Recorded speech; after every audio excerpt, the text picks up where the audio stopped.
Welcome to my channel easy life tricks. अगर आपने मेरा चैनल इजी लाइफ ट्रिक्स अभी तक सब्सक्राइब नहीं किया तो प्लीज़ सब्सक्राइब कर दें और साथ बेल आइकन को भी प्रेस कर दिया करें ताकि मेरी हर नई आने वाली वीडियो का नोटिफिकेशन आपको फ्री में मिल सके। तमाम देखने वालों, क्या हाल है आपका? अल्लाह ताला आपको खुश रखे, अपने घरों में आबाद रखे, हर मुश्किल परेशानी से महफूज रखे। आज हम बनाएंगे आड़ू का जूस जो एक मुनफरिद तरीके से है। तो ये मैंने जो चीज़ें ली हैं, ये 2 आड़ू मैं इसमें यूज़ करूँगी और 1 गिलास जो मरिंडा हम ये बाटल लाते हैं और ड्रिंक के तौर पर ये जो पीते हैं वो मैंने मरिंडा का लिया है। तो ये मैं अब आड़ू को पील कर लूँगी और थोड़ी सी इसमें चीनी अगर आप ऐड करना चाहें तो करें, अगर आपको मीठा पसंद नहीं तो ना भी करें। ये भी मैंने आपको दिखाने के लिए किया है, वरना मैं खुद जो घर पे बनाती हूँ तो मैं इसमें चीनी ऐड नहीं करती।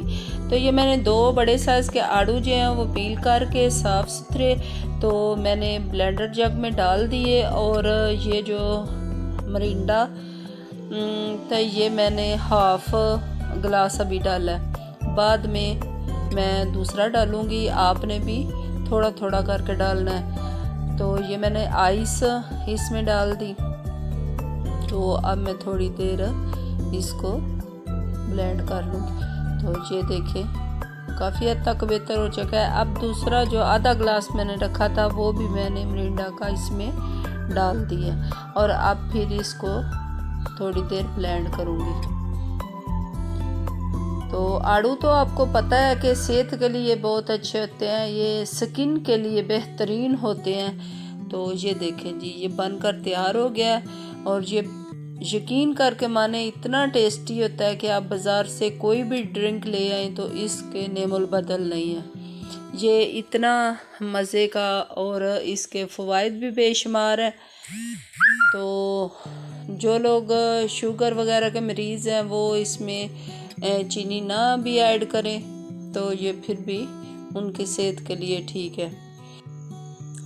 तो इस तरह का जूस आप बच्चों को भी बनाकर दे सकते हैं, मेहमानों को भी दे सकते हैं, खुद भी पी सकते हैं। ये सेहत के लिए बेस्ट होता है। तो मेरी आप सब लोगों से गुजारिश है कि वीडियो को फुल वॉच किया करें और कम से कम 2-3 मिनट तो ज़रूर देखा करें ताकि एक दूसरे का वॉच टाइम कंप्लीट हो सके। तो इसके साथ ही मुझे दें इजाज़त और अपनी दवाओं में रखें याद। अल्लाह हाफिज़।